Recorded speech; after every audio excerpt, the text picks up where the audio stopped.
Hello everybody, welcome back. Phew, this Karoo heat is getting to this old woman. I can sleep and sleep and sleep again. I only feel a semblance of normality at night, and then it is also touch and go. I also have no appetite, which of course does not help matters much. All I want is coffee, milk and ice cream. Anyway, that too shall pass. I received my new microphone days ago. This time a more decent one with proper software, but I just have not had the energy to fiddle around with it yet. Oh my word. Anyway, let's get to the royals.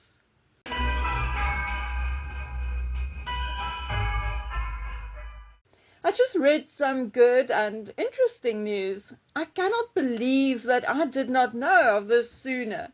But anyway, Princess Anne will visit South Africa on the 21st and 22nd. In other words, this week, Tuesday and Wednesday. She will be unveiling the Cape Town Labour Corps memorial honouring the 1,700 predominantly black South Africans who served in the country's military labour units across Africa during the First World War, and who died and was left with no known graves. My grandson and I actually learned a bit more about this history last year, and one day I will come and tell you the often tragic story of these South Africans in a separate video. It is really interesting and often sad, but mostly a lesson for future generations to be very careful who you align yourself with. They do not always have your best interest at heart. Often it is better to watch from the sidelines. Anyway, let's move on. I indeed love Anne, have so much respect for her. Had I known earlier, I would have arranged for someone to have gone and taken some exclusive photographs for our channel. My stepdaughter is a journalist in Cape Town, but she mostly does tech stuff. But I'm sure, had I asked her like 2 weeks ago, she would have done this for us. Anyway, next time. Hopefully the next time a royal visits, I would have had my car fixed or have a new second-hand one, so I can go myself. You know, we can but dream. Why not? Then there's a story about Harry receiving limited police protection when he returns to the United Kingdom for his court case, which we had already spoken about. But let's talk about him turning down an offer of a stay at Buckingham Palace, where he will automatically have around-the-clock protection, which is already paid for. Okay, firstly, what will this limited protection look like? I'm told it will be 2 royal protection officers assisting his own bodyguard or bodyguards, plus likely at least 1 outrider in a marked or unmarked vehicle, which will ensure his safety along the route, and a couple of extra uniformed officers at the court. Not bad going for someone who allegedly hates London, is triggered by the mere sight of London, who supposedly so despises the country's royal family that he refuses to stay in one of their residences. Honestly, as far as I'm concerned, he should be treated like he's someone who's on the international terrorist watch list. Well, maybe that is why he's getting this so-called protection. Maybe it is more about watching him and making sure he does not get into nefarious deeds and actions rather than protecting him. Well, actually, it will work both ways, doesn't it? The wife or someone in their camp is actually putting out to the media that Harry and Meghan are convinced that this year will be the year they reconcile with the royal family. I mean, what utter rubbish. If there was any hope or indication that Harry wanted to reconcile, he would have stayed at Buckingham Palace where his father's offices are located, which may have given him an opportunity to sit down and talk to his father. Really, guys, what does Harry really want? I don't think he even really knows. There are people saying that it is Meghan who threatened and demanded that Harry not stay in a royal residence. According to them, not until the royal family has apologized to them. But most think that in reality she is afraid that the family will stage an intervention and convince Harry to ditch her. Personally, I have no idea what Harry's reasons are. I'm starting to think it is all a ruse, a cover-up for something. Either that, or there is really something that Harry is afraid of. I have long since been thinking that it is a two-way street.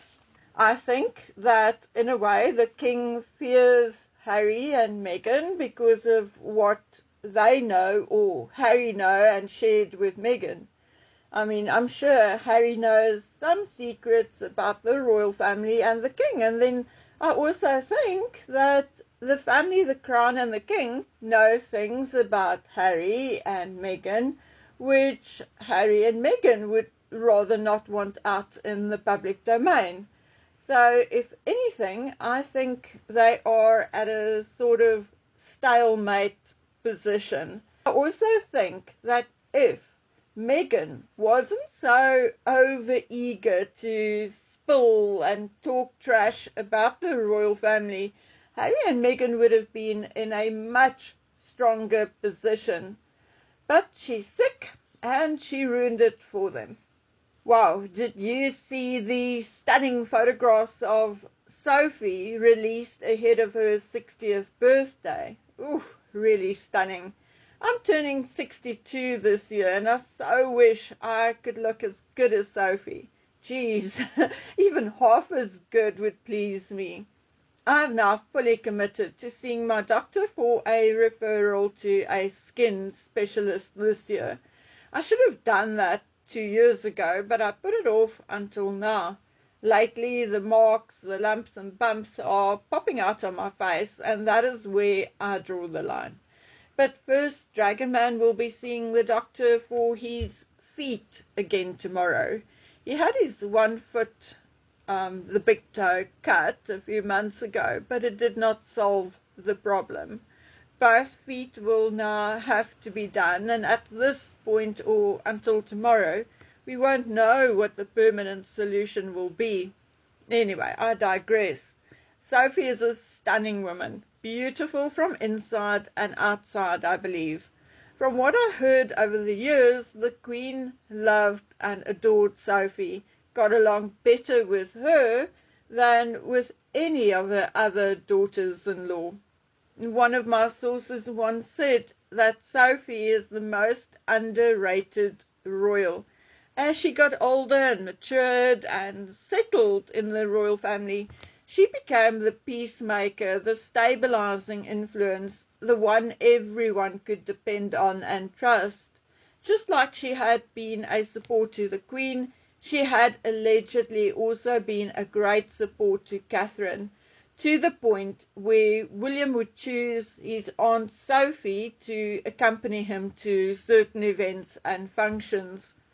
I heard from a very naughty birdie that there is just one person in the royal family who does not adore Sophie as much as everyone else, and that is apparently, remember it's gossip, it is apparently Camilla. My source says he thinks it's due to an element of discomfort and jealousy because Sophie is intelligent, beautiful, and hardworking and definitely popular with absolutely everyone. Oh well, true or false, I mean, who cares? Sophie will continue to shine her bright light over everyone, and we wish her a very, very happy birthday. We'll continue with Sophie on her actual birthday tomorrow. I think she deserves a proper tribute. Okay guys, we'll do some more serious work during the week, but for now, before I go, I feel we need to say something about the inauguration of President Trump tomorrow. I think it is rather embarrassing that the British Prime Minister was not invited. Well, embarrassing for Keir Starmer, that is. But then again, our President Cyril Ramaphosa was not invited either, although our ambassador to the United States was indeed invited, and he will attend representing the country. Italian Prime Minister Giorgia Meloni, Argentina's Javier Milei, and former Brazilian President Jair Bolsonaro will attend as far as we know. We know that President Trump's current issue with South Africa stems from the fact that our leaders joined BRICS. But remember, Trump's previous term in office was not particularly good for South Africa either. Under Trump's previous presidency, direct investment in Africa dropped from 56.6 billion to about 47 billion. In that time, China increased its investment in Africa by funneling an estimated 25 billion into South Africa alone for projects in communications, finance, energy, and manufacturing. So, in a way, although I have great understanding and respect for most of Trump's policies, I do think he dropped the ball on that one and left the door wide open for China, which led to our leaders joining BRICS. I actually hope that Trump will pay attention to our previous pleas during his previous presidency and come and visit South Africa and have a talk with Ramaphosa. During his last presidency, he called Africa and South Africa a cesspit. And for a couple of years, indeed, it was. But so much had changed during and since the pandemic. I think President Trump should come and see it for himself before he makes another statement like that. Make no mistake, there is still major room for improvement. But as long as we are on the right track, I'm sort of happy. Okay, folks, that is it from me for today. Please take good care of yourselves until we meet again on the next one. Bye.